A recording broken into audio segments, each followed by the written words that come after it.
Olha, nesse clima de descontração, eu quero saudar todos vocês aqui que se encontram nessa sala.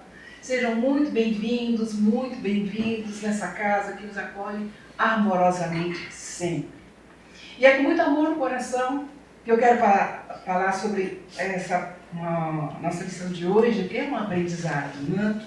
E o livro é Palavras de Vida Eterna, lição 97, e é uma lição que vale a pena nós termos introjetada para sempre em nossas vidas. E, para quem não conhece, é esse livro. E vou iniciar na lição 97, intitulada Pai e Amigo. Ele, levantando-se, foi para seu pai, e quando ainda estava longe, o pai chegou a vê-lo. Moveu-se de íntima de compaixão, e correndo, lançou-se-lhe no pescoço e o beijou. Jesus, Lucas, capítulo 15, versículo 20. Só para trazer uma noção para vocês, Lucas foi um médico, e ele era contemporâneo de Paulo. E ele era um médico assim que nasceu para ser médico de verdade. E ele não conheceu Jesus, assim como Paulo também. E é uma história muito bonita, porque ele era um médico amado por todos e ajudava a quem quisesse, indistintamente, praticando a sua medicina. E nessa parábola que tem, que é pai e amigo, ela nos remete à parábola do filho pródigo. Então eu vou começar a contar essa parábola que Jesus, ele, na sua forma pedagógica de ensinar, ele utilizava dessas parábolas para que as pessoas aprendessem alguma coisa de moral. Porque era difícil para ele, considerando-se a época, como poderia ensinar aquelas pessoas ainda numa evolução espiritual um pouco menor, né? Então as parábolas são como histórias, são narrativas que têm esse cunho moral e de uma maneira muito tranquila que passa a se passar para as pessoas. Então, um senhor, ele tinha 2 filhos, o mais novo e o mais velho. Em um determinado momento, o filho mais novo chega até o pai e diz a ele: pai, eu quero o meu quinhão que diz respeito à minha herança. O pai não questionou nem nada e, dias seguintes, estava tudo à disposição dele o que lhe competia. Ele saiu de casa e foi para a terra longínquas. E dessa terra longínquas, quer dizer, ele ficaria sozinho, sem a família, só ele com ele mesmo, e desfrutando de uma vida totalmente desregrada, uma vida doidivânea, digamos assim, gastando dinheiro de uma forma assim exacerbada, até que em um momento aquele dinheiro todo se acabou. E aí, o que fazer? Voltar para a casa do pai? Não sei. Aí então ele fez assim, vou tomar uma atitude, digamos assim. Ele tomou essa atitude. E qual foi? Voltar para casa? Não, no momento não. Mas infelizmente, nessa questão do tempo, assola naquela terra longínqua a fome. Aí era mais desesperador para ele. Agora, o que fazer? Ele sai à busca de algum trabalho, como? Enfim, alguém oferece a ele tomar conta dos porcos. E ele vai tomar conta dos porcos. E, por falta de comida, de alimentação para sua subsistência, eis que ele faz: come a comida que era destinada a esses porcos. Aí vem um insight. Meu Deus! Não pode dizer que ele disse meu Deus, mas ele pensou com ele mesmo: se na família, com meu pai, lá, os seus servos, as pessoas que trabalham com ele, têm o pão, têm o alimento, têm tudo, e eu aqui nessa situação periclitante, aí ele resolveu, falou assim: vou voltar para a casa do meu pai. E assim eu fez. Então eu sempre disse assim: eu pequei perante o céu e perante o meu pai, mas eu vou voltar a ele. Então, nesse momento de arrependimento, por ter perdido todos aqueles momentos que ele poderia ter vivido junto com seu pai, ele resolve voltar junto a ele. É assim, quando está retornando, o pai, eis que o vê. e parte para ele, para esse filho, correndo, o abraça e o beija. Mas nem sequer pergunta a respeito do que ele fez, o que aconteceu com o dinheiro, o que foi feito com a herança que foi repartida. Ele simplesmente, amorosamente, o abraça e o recebe sem questionar. E chama as pessoas lá e fala assim, olha, traga para ele a melhor roupa, traga ele, coloque um anel, coloque os calçados necessários para que agora seja um bezerro cevado, morto, para nós fazermos uma grande festa para receber o meu filho. E assim o fizeram. A festa foi feita. E estavam todos lá alegres, comemorando a vinda desse filho pródigo. E eis que surge o irmão mais velho. Ele estava vindo do campo. E quando ele percebe toda aquela festa que está ocorrendo, ele não se conforma. Ele fala assim, espera aí, isso não está certo. E foi indagar o pai qual questionava a respeito daquela festa, sendo que ele permaneceu junto ao pai durante todo aquele tempo e ele não era capaz de matar um animal sequer para poder comemorar com os seus filhos, com o seu filho. E ele fala assim, ele estava perdido e surgiu, quer dizer, ele, na humildade, foi até o pai. E o pai amorosamente o recebe. Só que esse filho não conforma com essa situação. E ele acha que é dele aquele merecimento. Que deveria ser, eu estou do seu lado.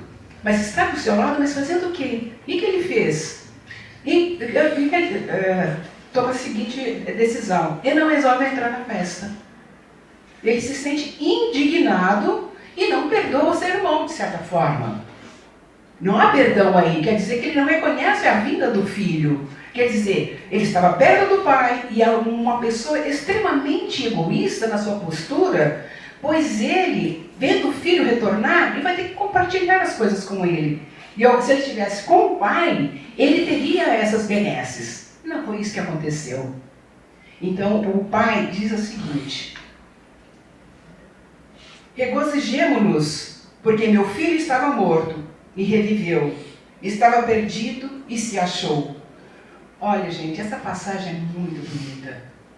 Porque quando nós falamos em parábolas, estamos falando de uma forma de alegorias que Jesus contava. Então, quem é esse pai? Esse pai é o nosso Pai Criador. E nós, todos nós, somos filhos desse Pai. E Ele indistintamente ama a todos. Pode ser o melhor filho e pode ser aquele filho que se desvia pela vida mundana, se perdendo nos caminhos, que a gente vê tanto por aí. Qual de nós, em uma das nossas encarnações, uma das várias encarnações, não cometemos erros?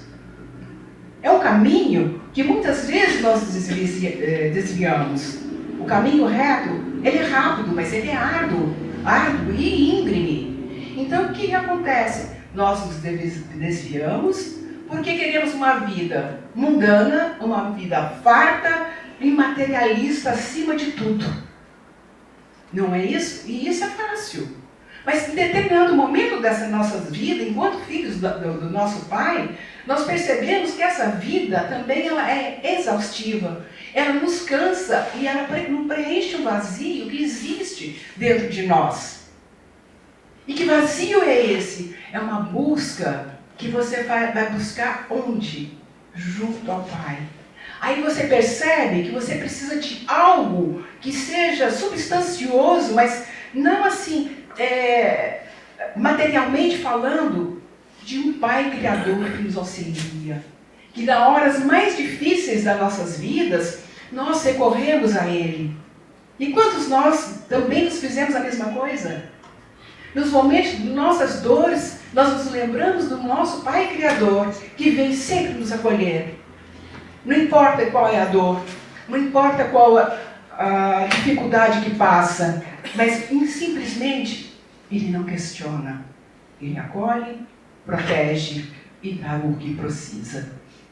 Pedis e obtereis. Mas aí no caso, gente, o arrependimento desse filho é o passo fundamental para que ele possa ter um caminho endireitado. Porque se não houver esse arrependimento, ele vai viver numa vida de desvarios e não vai ter um retorno.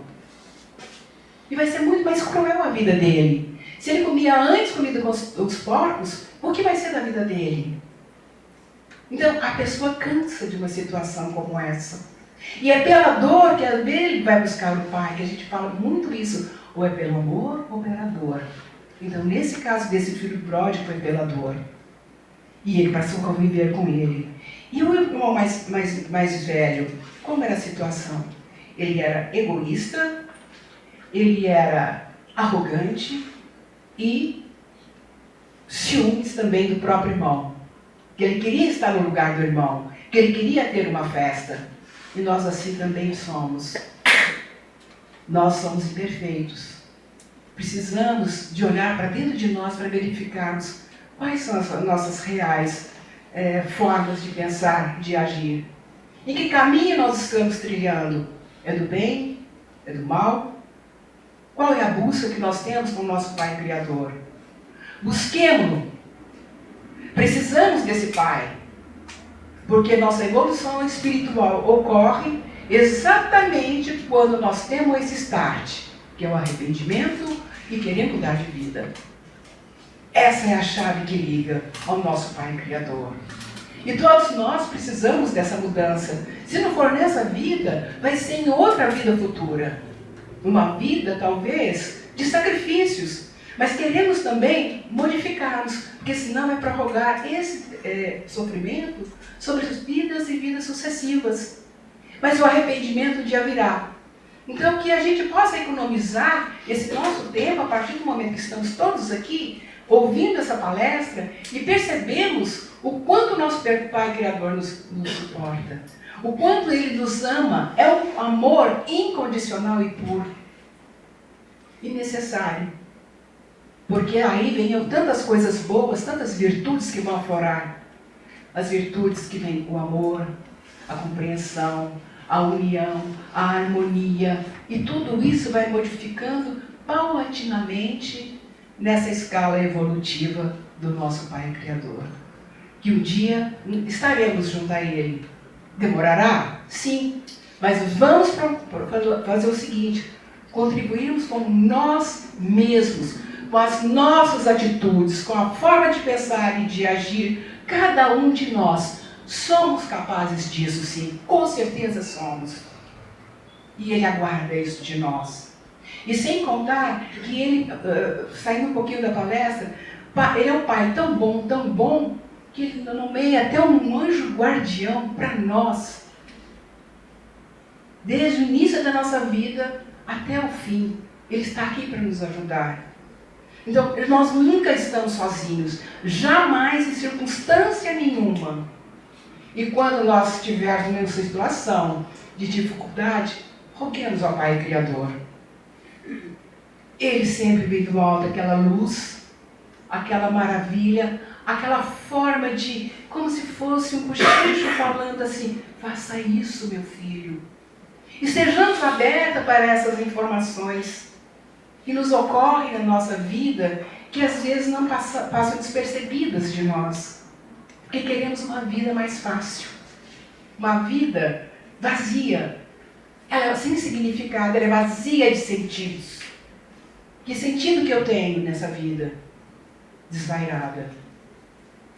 Precisamos do lazer? Com certeza sim. Mas não gastarmos de uma forma errônea. E assim, quando nessa forma de vivermos, a nossa moral vai mudando e todas as nossas virtudes vão sendo o quê? Alteradas, né? Colocando o quê? Imagine uma pirâmide, uma escala de valores. Nós vamos modificando toda essa escala de valor. O que eu valorizo na vida material, ela vai ser modificada. Eu sei que os bens materiais são necessários, mas eu preciso viver em função deles? Não, muito pelo contrário. Nós precisamos de uma certa forma. Observe uma coisa simples. Simples e gratuita. É o ar. Tão simples, tão simples. Mas tira ele de cada um de nós. O que acontece? Perecemos. Né? Então, gente, essa lição é muito bonita. Eu, sinceramente, eu fico assim, emocionada ao falar.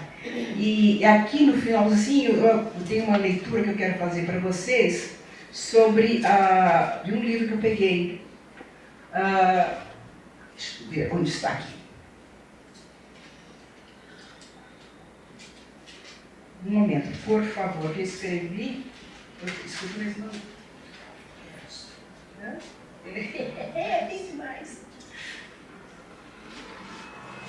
Essa fala do filho também, que eu vou só complementar, que logo de início, quando ele torna o pai, eu achei muito marcante.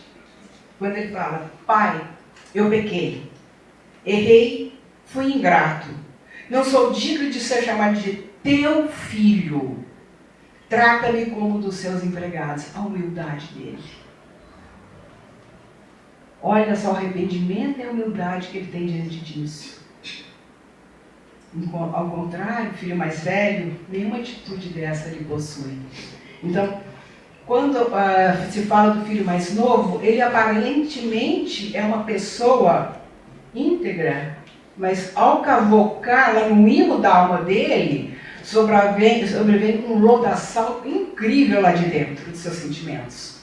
Ele coloca à tona toda aquela parte negativa que ele tem e que de uma certa forma estava assim escondida. E assim também nós somos. Né? Então, mexamos nosso coração para verificarmos o que tem ali para expurgar o que for bom. Vamos trocar nosso ser antigo por um ser novo, um ser melhor, um ser que busca o equilíbrio e que busca a luz do nosso Pai Criador. Então, essa é a mensagem que eu tenho para hoje e que realmente é maravilhosa. E aqui eu vou falar um pouco de Deus. Deus é imutável, seu atributo principal é o amor, que é a inteligência, vontade e sentimento. Na sua imutabilidade, ele espera o homem o procure, que reconheça seus erros, arrepende-se e se regenere. Quanto mais nos aproximamos de Deus, tanto mais nos sentiremos iluminados pela sua luz e fortalecidos pelo seu calor. Afastarmos de Deus é embrenharmos nas trevas, nas sombras. Não queremos essa sombra para nós. Queremos luz para enxergarmos um mundo multicolorido e cheio de alegrias e de coisas boas para todos nós. Fiquem com Deus.